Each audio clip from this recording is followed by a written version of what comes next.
ils l'ont appelée.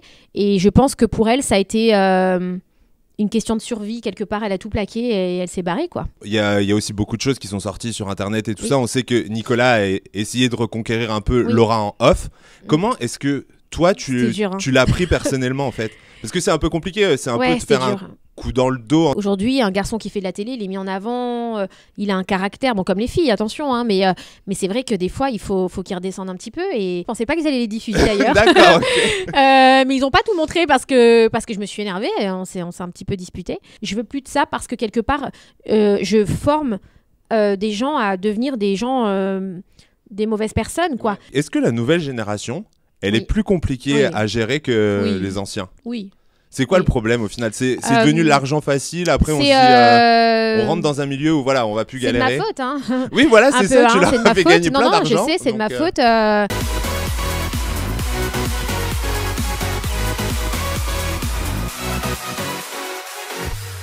Hello les langues de VIP. Alors, la directrice qu'on aimerait tous avoir Oh finalement, là là, j'adore. directrice de l'Agence de l'amour, Ouais. Magali. Ça va? Deuxième saison qu'on te retrouve dans Les Princes et Oui. les Princesses. C'est Alors, vrai. première question, pourquoi est-ce que tu acceptes d'y retourner? Parce que la première, c'était une découverte. Ouais. C'était une belle expérience. Et puis la deuxième, là, c'était... j'étais à l'aise, c'était mon rôle. En plus, ils m'ont donné vachement plus de responsabilités. Donc... l'exercice me plaît, l'émission est vraie. On me demande pas de jouer un rôle, on me demande d'être moi-même. Je fais ce que je veux. Il y a personne qui m'oblige à dire un truc que j'avais pas envie de dire. Donc voilà. Alors, cette saison, nouveau concept, la guerre des Ouais. trônes. Ouais. Tu le disais, l'agence prend plus de place. Oui. Alors, est-ce que tu peux nous expliquer concrètement ce que ça va être le rôle de l'agence cette année vraiment? En gros, vous allez définir un peu qui sont les princes qui méritent de rester et ceux Ouais. qui méritent de partir. Quoi. Exactement, on les met en compétition. Ils savent pas qui va partir, qui va rester, donc ils sont constamment en pression. Alors ça c'est bien parce que sur le comportement des candidats, on le ressent vachement. Même si les autres étaient sympas aussi, mais c'est vrai que là, voilà, quand on est en... L'année dernière, c'était un peu plus on avait l'impression qu'il y en avait qui Ouais, étaient c'était plus plus là en difficile. dilettante, quoi. Ouais, C'était c'est plus vrai, un côté c'est vrai. vacances et Ouais, tout ça, c'est ils n'allaient vrai. pas trop vers les prétendants. C'est vrai. Autant sur la première saison où il y a eu des princesses avec Aurélie et Hilary, Ouais, c'est vrai. on sentait qu'elles allaient vers les prétendants. C'est vrai. Autant l'année dernière, on sentait les filles beaucoup plus sur la retenue, quoi. Ben, l'année dernière, je pense qu'il y avait une telle bonne entente entre les princes, princesses, que quelque part, ben, c'était un avantage, mais ça a un peu nuit au programme. Ouais. Parce que c'était une trop bonne équipe, ils s'entendaient tous trop bien. Donc, D'ailleurs, on l'a vu dans les audiences, on va pas se mentir, le début a été plus compliqué à partir du Ouais. moment où Sébastien est arrivé, Alix c'est et vrai, compagnie, c'est vrai. il y a eu une explosion C'est des vrai. audiences, quoi. Une fois que le groupe était C'est un vrai. peu cassé, entre Ouais, guillemets. c'est vrai. Là, cette année, il y a pas eu, c'était pas du tout la même ambiance, c'était différent. Ils étaient là vraiment pour travailler, pour chercher l'amour.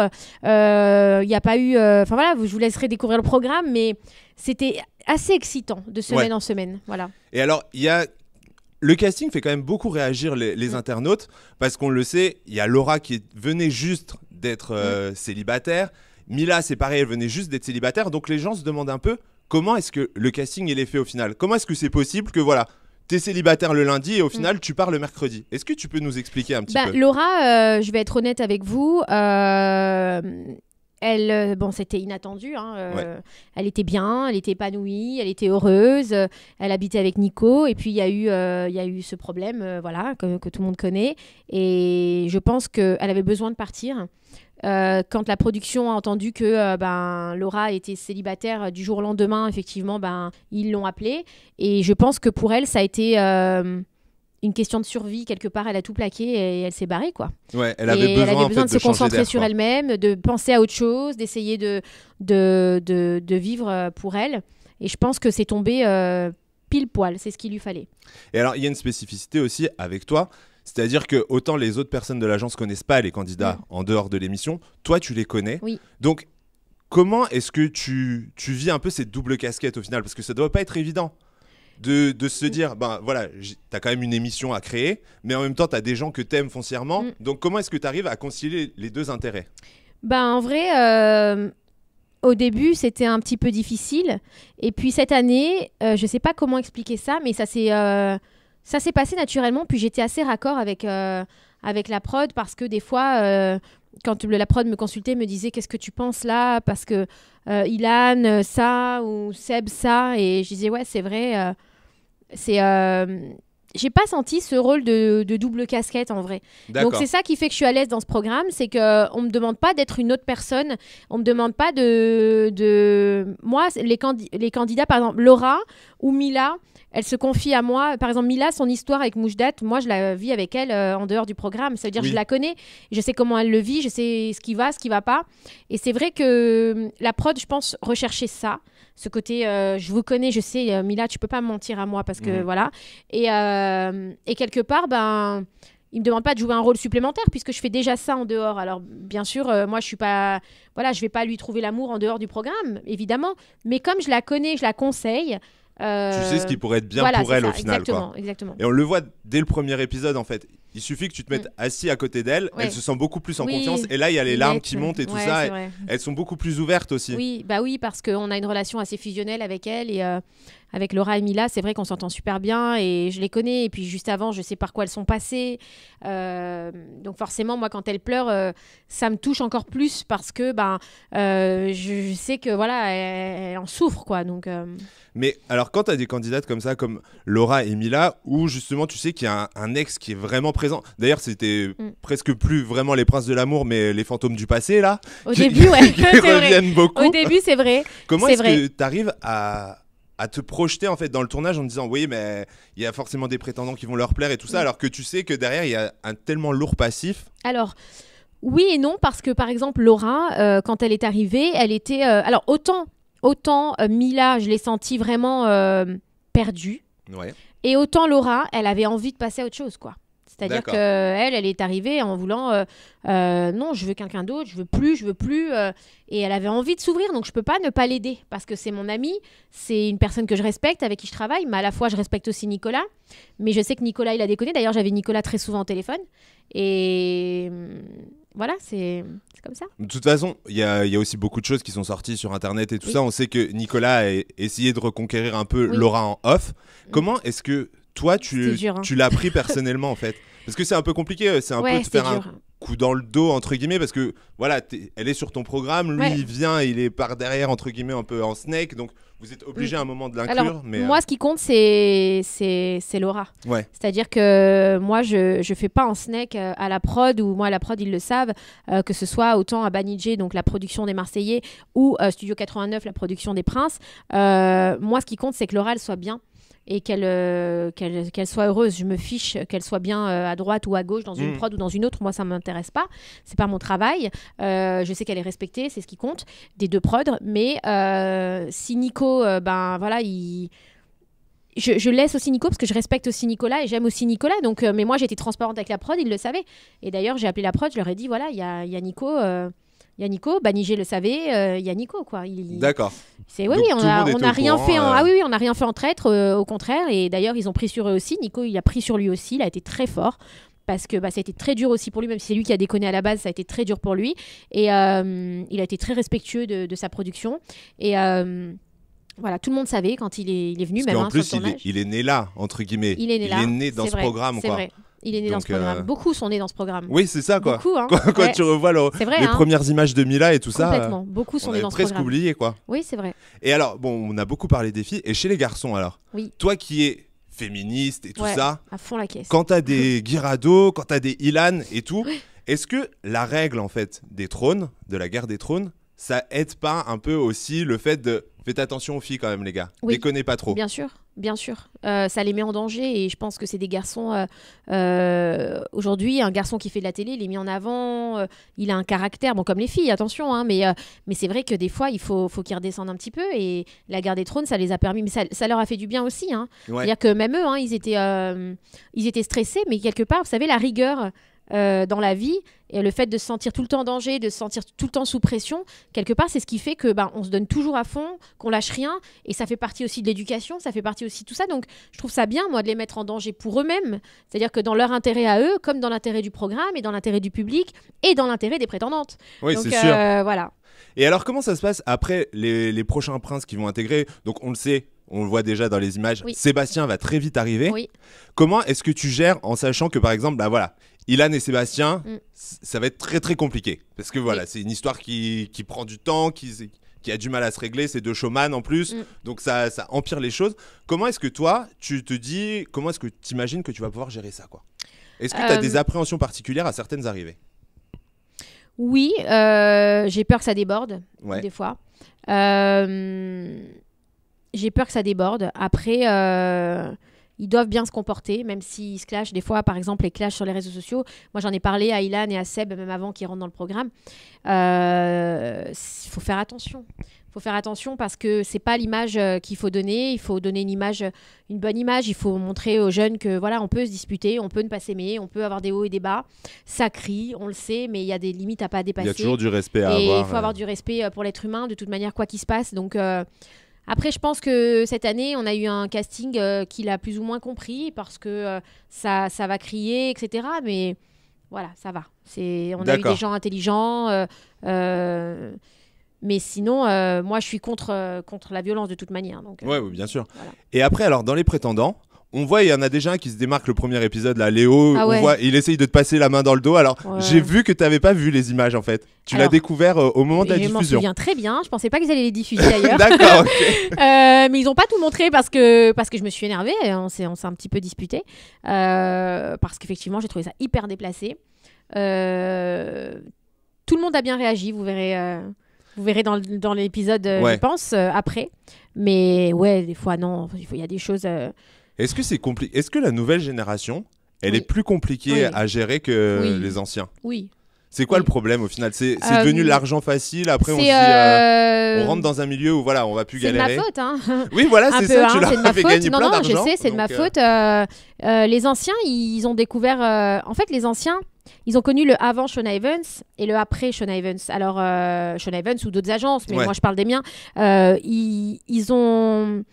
Je prends une personne comme Nabila ou Jessica ou Julien Tanti ou Kevin ou Paga, c'est des gens, le avant-après, ils respectent parce qu'ils savent ce qu'ils ont eu avant, ils savent ce qu'ils ont maintenant et ils savent que la vie a changé pour eux, etc. Donc, ils sont ultra reconnaissants par rapport à certains, malheureusement, qui démarrent et qui tout de suite tout leur est dû, quoi. Viennent en terrain conquis. Oui, c'est difficile, c'est vrai. Alors, il y en a heureusement quelques-uns qui sont très correct, avec qui ça se passe super bien parce qu'il faut pas mettre tout le monde dans le même panier. Ah non, mais c'est sûr que par exemple, quand on voit Maëva des Marseillais, voilà. Ouais, Maëva et Greg, c'est deux amours, c'est deux personnes. Oui, Maëva, c'est une fille bien. C'est une nouvelle génération chez les Marseillais, mais on voit qu'ils ont pris les codes des anciens, en fait. Exactement. Oui, parce que je pense que le fait d'être avec les anciens, les coachs, et souvent, Maëva, voilà, elle a ses petites montées des fois comme tout le monde. Et puis les autres, ils lui disent, Maëva, oh.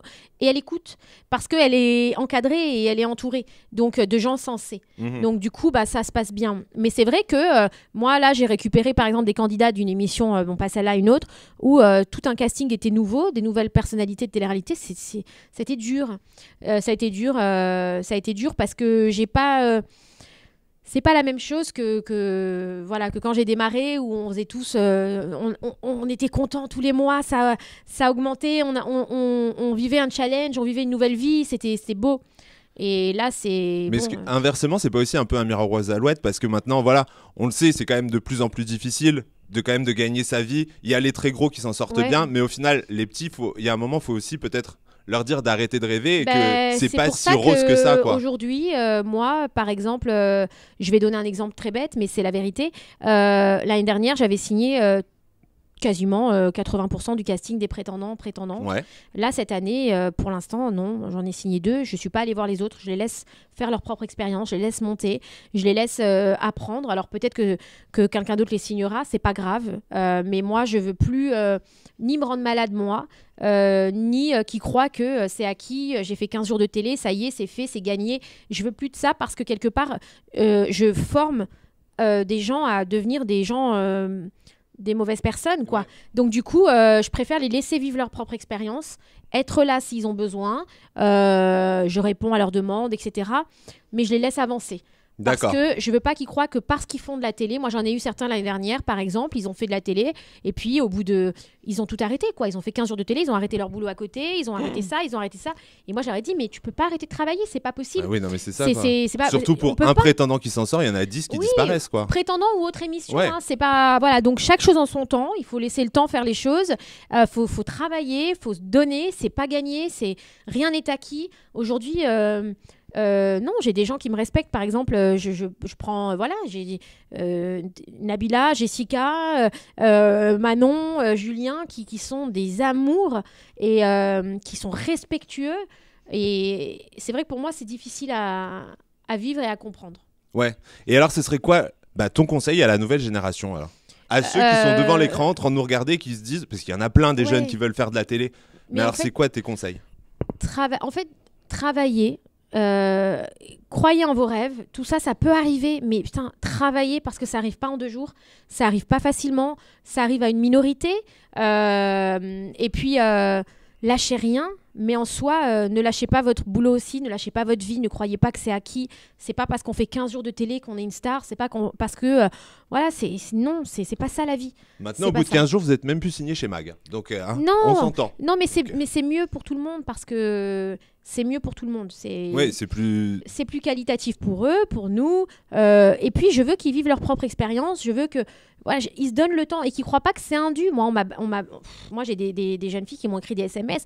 Oui, mais t'es mon agent, je suis dans ton agence et je refais pas de casting, je refais pas de télé, c'est une honte. Et ils te parlent mal, quoi. Et tu dis, mais en fait, je suis pas là pour ça, moi. Moi, je suis là, je vous fais faire du placement de produits. Je vous fais monétiser vos réseaux sociaux.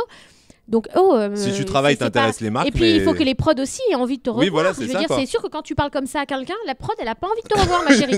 Donc, c'est pas possible, c'est pas comme ça. Ça marche pas comme ça, la vie. Donc, après, ça plaît ou ça plaît pas, c'est comme ça. Je m'en fiche. Et alors, là, si t'as 30 secondes pour nous vendre la prochaine saison des Princes, qu'est-ce que tu nous en dis? Celle-là, là? Ouais.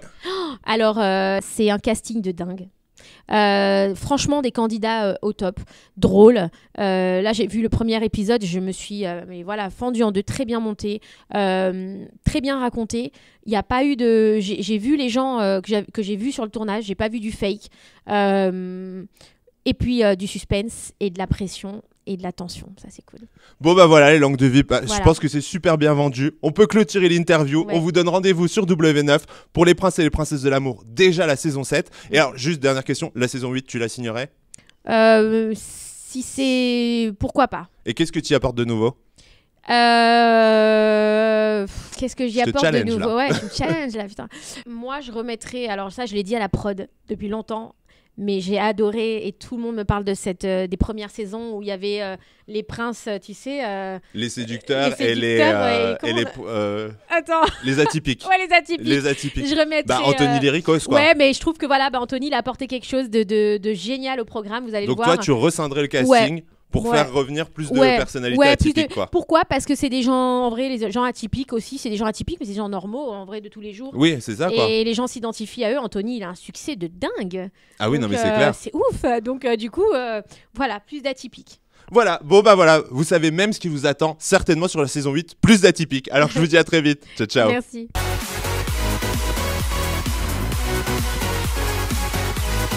Il n'y a pas de guerre, en fait. J'ai subi avec Seb. Ouais. Ah ouais, j'ai subi du début à la fin. Moi, tu sais, là, l'interview qu'on fait, je n'en ai pas fait depuis Moundir. Est-ce que tu l'aurais même signé l'émission si tu avais su que ça se passait comme ça? Si j'avais su, je serais pas allé. Vraiment? Ouais. Oui, parce que... Mais c'est quoi ta version alors de l'histoire? Moi, c'est pas ma version, c'est ce qui s'est passé. Et en fait, ce qui s'est passé, c'est que... je vais être transparent avec toi. Aujourd'hui, dans les Marseillais, bon là on parle des Marseillais, ils racontent la vérité. On raconte que la vérité. Mmh. Si tu ne veux pas dire la vérité, tout, tu sais, là-bas, c'est une... Alors écoute-moi bien, parce que j'ai fait le tour. Hein. Greg en a parlé à Tanti. Et une fois que Julien l'avait, c'était fini. Frérot, Julien, il sait ça. Là, t'assumes ou c'est lui qui te met un coup de pied dehors. Tu vois ce que je veux dire? Ouais. On assume. J'y vais. Je suis célibataire, j'y vais, tu vois. Mmh. J'y suis allé. Et mais les candidats qu'il y avait là-bas, on n'est pas dans l'élite, quoi.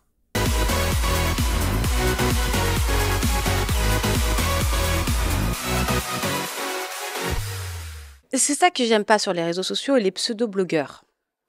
J'appelle ça, excusez-moi du terme, les putaclics. C'est-à-dire que il n'y a pas d'infos, il n'y a pas de preuves, mais par contre, ça balance de la merde à tout va. J'ai fait cette émission parce que déjà, j'étais pas bien, parce que je voulais partir loin, parce que j'avais besoin de me retrouver seule, sans le même environnement que j'avais avec Nico. Ce que vous voyez, c'est 70%, comme je le dis, je le répète, c'est 70% des choses qui sont fausses. Mais à un moment donné, je suis pas non plus un monument de France. Donc, ton avis ne m'intéresse pas forcément, en fait. Enfin, c'est une expérience pour moi qui a été horrible.